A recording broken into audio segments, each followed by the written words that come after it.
بسم اللہ الرحمن الرحیم۔ شروع اللہ کے نام سے جو بڑا مہربان نہایت رحم والا ہے۔ باہر جاتے ہوئے عورت کو کپڑا، عبایا، چادر وغیرہ کتنا نکالنا چاہیے؟ دیکھیں، عورت کا جو پردہ ہے نا، ایک ہے بیسک پردہ، بنیادی، جو ہر عورت نے کرنا ہی کرنا ہے۔ وہ کیا ہے کہ پورا جسم چھپا ہوا ہو سوائے چہرے اور ہاتھ کے۔ یہ تو پوری امت کا اجماع ہے کہ اتنا پردہ تو عورت نے، بولو بھائی، کرنا ہی کرنا ہے، اس میں کسی کا اختلاف نہیں ہے۔ بال نہیں کھول سکتی، کلائیاں نہیں کھول سکتی، پنڈلیاں نہیں کھول سکتی، پاؤں، چہرہ اور ہاتھ۔ یہاں تک سمجھ میں آئی بات؟ یعنی یہ تو اس کا تو آپشن ہے ہی نہیں، سر کے بال کھولنے کا یا سر سے چادر ہٹ جائے۔ دوسرا ہے چہرے کا پردہ۔ تو چہرے کے پردے کے بارے میں علماء کا اختلاف ہے۔ امام ابو حنیفہ رحمہ اللہ کی رائے یہ کہ چہرے کا پردہ فرض نہیں ہے۔ امام شافعی اور امام احمد بن حنبل کی رائے یہ کہ چہرے کا پردہ بھی فرض ہے۔ بالکل ایسے ہی وہ کہتے ہیں اس میں بھی سرے سے کوئی آپشن عورت کے پاس ہے ہی نہیں، وہ چہرہ لازمی ہر قیمت پہ اس نے چھپانا ہے، اس میں گنجائش کا پہلو نہیں ہے۔ جیسے سر کے بال چھپانے ایسے چہرہ بھی چھپانا۔ امام حنیفہ کی جو اصل رائے ہے وہ یہی ہے کہ چہرے کا پردہ فرض نہیں ہے اصل کے اعتبار سے۔ تو چہرے کا پردہ جو فرض ہے وہ جہاں فتنے کا خوف ہوگا تو وہاں فرض ہوگا، جہاں فتنے کا خوف نہیں ہے وہاں فرض نہیں ہے۔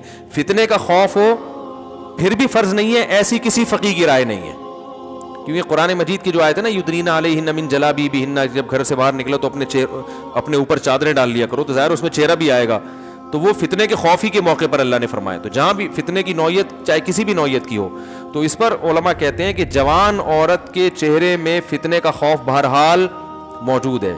سارے تو مسائل چہرے ہی سے پیدا ہوتے ہیں نا، تو اس لیے فتنے کی وجہ سے چہرے کے چھپانے کا حکم دیا جائے گا، اور فتویٰ اسی پر ہے کہ اگر کوئی جوان عورت چہرہ نہیں چھپاتی تو وہ گنہگار ہوگی۔ امام حنیفہ کا جو قول ہے نا چہرہ فرض نہیں ہے، وہ اس صورت میں کہ جب فتنے کا خوف نہ ہو، یعنی یہ اس میں ایک نرم پہلو نکلتا ہے کہ بعض دفعہ ضرورت ہوتی ہے چہرہ کھولنے کی، بعض دفعہ خوف ہی نہیں ہوتا بالکل بھی۔ تو اب متاخرین حنفیہ کا فتویٰ اسی پر ہے، اور اسی پر تقریباً سارے علماء جو فقہ حنفی کو فالو کرنے والے ہیں سب متفق ہو چکے ہیں، اور آج سے نہیں، آج سے 700-800 سال پہلے یہ فتویٰ دیا جا چکا ہے کہ اب عورت کو چہرہ کھولنے کی اجازت نہیں ہے، کیونکہ نبی صلی اللہ علیہ وسلم کے دور میں باندیاں ہوتی تھیں، بیویاں بہت کثرت سے، تو حلال اتنا زیادہ ملتا تھا کہ حرام کی طرف لوگوں کے قدم نہیں جاتے تھے، اور وہ مواقع بھی نہیں تھے برائی کے۔ اب حلال میں پابندیاں لگ گئی ہیں اور حرام، تو اب لوگوں کی نظر اتنی صاف نہیں ہے۔ اب کوئی جوان عورت جائے گی تو بہت زیادہ امکان ہے کہ لوگ بری نیت سے اس کو دیکھیں گے، تو اس لیے عورت پر چہرہ چھپانا اس زمانے میں فرض ہے۔ بات آئی سمجھ میں؟ تو یہ تو ہو گیا، لیکن اس میں چونکہ اختلاف ہے اور ایک پہلو نکلتا ہے، تو جہاں شدید مجبوری ہوگی تو وہاں گنجائش دی جائے گی۔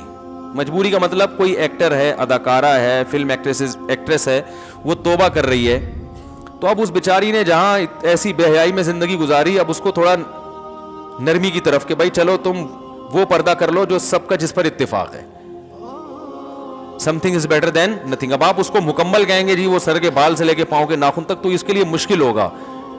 بات آ رہی ہے سمجھ میں؟ تو ایک علماء صلحاء کے گھرانے کا معاملہ کچھ اور ہے، ایک بالکل لبرل عورت جو بیچاری توبہ کر رہی ہے، تو اس کو تو گنجائش کا پہلو دیا جائے گا نا، بھائی پہلے تو بالکل ہی ڈانس کرتی تھی، ناچتی تھی، گاتی تھی، ایکسپوز کرتی تھی، چلو اب اتنا ہو کہ چہرہ کھول لو، باقی جسم ڈھانپ لو، تو ایسے موقع پر اس کو گنجائش دی جائے گی، گنجائش کے فتوے سے فائدہ اٹھا کے، سمجھ لیں۔ یا کسی عورت کے لیے اور مشکلات پیش آ رہی ہیں معاشرے میں، بہت جینا حرام کر دیا، بعض دفعہ رشتہ دار طلاق تک دے دیتا ہے شوہر پردہ کرنے پر، تو جہاں عورت کو یہ خطرہ ہو کہ میاں طلاق ہی دے دے گا، تو عزیمت تو یہ کہ لے لے طلاق، لیکن وہ خطرہ ہے کہ بھائی طلاق کے بعد میں کہاں جاؤں گی، کسی برائی میں نہ پڑ جاؤں، تو پھر ایسی صورت میں بھی اس عورت کو گنجائش دی جاتی ہے، بھائی مجبوری ہے، تمہارا شوہر نالائق ہے، زبردستی کر رہا ہے، تو چہرہ دیور کے سامنے ایسی مجبوری میں کھولنے کی گنجائش ہوگی، انشاءاللہ گناہ بیوی کو نہیں ہوگا، شوہر کو پھر بھی گناہ ہوگا کہ مجبور کیوں کر رہا ہے اس کو۔ تو یہ ہے تیسرا پردہ ہے، وہ ہے تقوی۔ تقوی کا تقاضا یہ ہے کہ عورت سر کے بال سے لے کے پاؤں کے ناخن تک اپنے آپ کو، اچھا یہ جو بوڑھی عورتیں یہ چہرے کے پردے سے مستثنی ہیں، ان پر لازم نہیں کیونکہ اس میں فتنہ نہیں ہوتا۔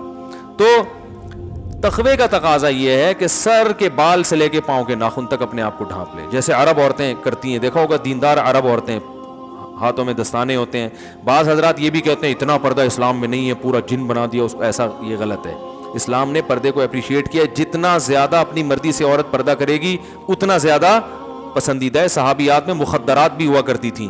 مخدرات کہتے ہیں وہ عورتیں جن کے جسم کے کپڑے پر بھی کسی کی نظر نہیں پڑتی تھی, اتنا اپنے آپ کو مردوں سے چھپاتی تھی. تو اسلام نے عورت جتنا زیادہ پردہ کرے گی اس کو اپریشیٹ کیا ہے. ہاں بشرطے کہ اس سے ضروری کاموں میں حرج نہ ہو رہا ہو. اب جوائنٹ فیملی میں بہو صاحبہ نے مخدرات میں شامل کر کے دروازہ بند کر کے کنڈی لگا دی کہ دیور کی میرے کپڑوں پہ بھی نظر نہیں پڑنی چاہیے, تو یہ تقوی کی یہ مقام تو حاصل ہو گیا, لیکن روٹیاں کون پکائے گا بھائی, گھر کا کام کون کرے گا ہے, یا جو بھی گھر کے کام کاج ہیں جو سب نے مل بانٹ کے کرنے ہیں وہ تو ایسے موقع پر اس کو کہا جائے گا بھائی چہرے کا پردہ کریں آپ. باقی جتنا پردہ کام کاج کے دوران اگر کچھ تھوڑی بہت کلائیاں کھل جاتی ہیں یا ہاتھ کھل جاتے ہیں وہ معاف ہیں.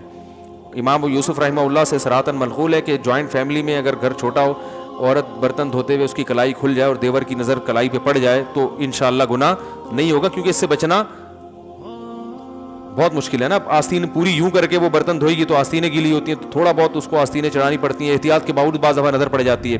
ہمارے یہ بھی فرمایا کرتے تھے عورت جوائنٹ فیملی میں پردہ کرے, چہرہ چھپائے, لیکن اگر بے احتیاطی میں چہرے پہ دیور کی نظر نہ چاہتے ہوئے غلطی سے پڑ جاتی ہے تو کوئی بات نہیں, معاف ہے. کیونکہ اب گھر میں رہتے ہوئے اتنی بے احتیاطی ہو جاتی ہے, اس میں زیادہ مسئلہ کھڑا کریں گے تو گھر کا ماحول خراب ہوتا ہے. تو پردہ کرے چہرے کا, لیکن اگر کبھی غلطی سے بے احتیاطی ہو جائے تو انشاءاللہ معافی ہے. لیکن میں آپ کو ایک بات بتاؤں, جو محتاط لوگ ہیں نا, ہمارے ایسے بہت سے اساتذہ ہیں جن کے گھروں میں کئی بھائی ہیں ماشاءاللہ, بیویاں بھی ساتھ رہتی ہیں, وہ کہتے ہیں 10 سال ہو گئے ہم جوائنٹ فیملی میں کبھی ہماری نظر اپنی بھابھی پہ نہیں پڑی. وہ بتاتے ہیں کہ نہیں غلطی سے بھی نہیں پڑی.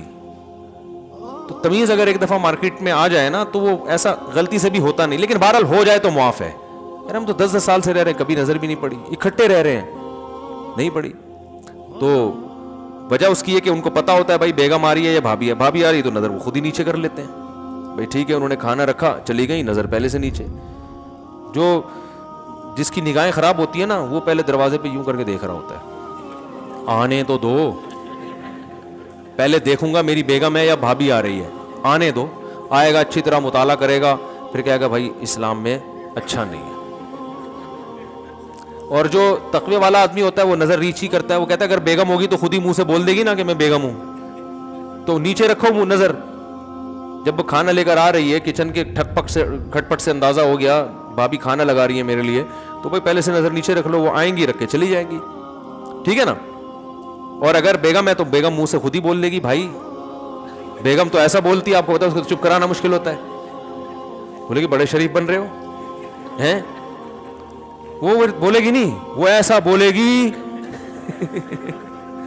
کہ بلوائے گی آپ کو پھر وہ. خیر, تو تمیز والے سب اگر ہو جائیں نا تو معاملہ آسان. ایک جوائنٹ فیملی میں گھر کی خواتین سارے کام کاج بھی کر لیتی ہیں اور پردے پر بھی عمل ہو جائے. ایک بھی اگر شرارتی ہوگا نا دیوروں میں وہ فتنہ کھڑا کرتا ہے, اور ہوتے ہیں, اللہ معاف فرمائے. آپ لوگوں کے علاوہ کی بات کر رہا ہوں. جناب مفتی صاحب, میں درس سے مکی سنتی ہوں یا آپ کا درس, تو میری استانی کہتی ہیں کہ سر پر دوپٹہ اوڑھ کر سنو, جبکہ میں اس وقت جھاڑو پوچھا وغیرہ کر رہی ہوتی ہوں. بھائی وہ مولانا مکی صاحب کو آپ سنتی ہیں تو وہ تھوڑی دیکھ رہے ہوتے ہیں آپ کو, تو بہتر ہے کہ سر پہ ویسے ہی چادر رکھنی چاہیے عورت کو ہر وقت, حیا کا تقاضا ہے, لیکن یہ واجب نہیں ہے. تو وہی ہے نا, جتنا کرے گی پردہ اتنا اچھا ہے, حیا کا تقاضا ہے لیکن واجب نہیں ہے. دوپٹہ اوڑھنا ضروری نہیں ہے.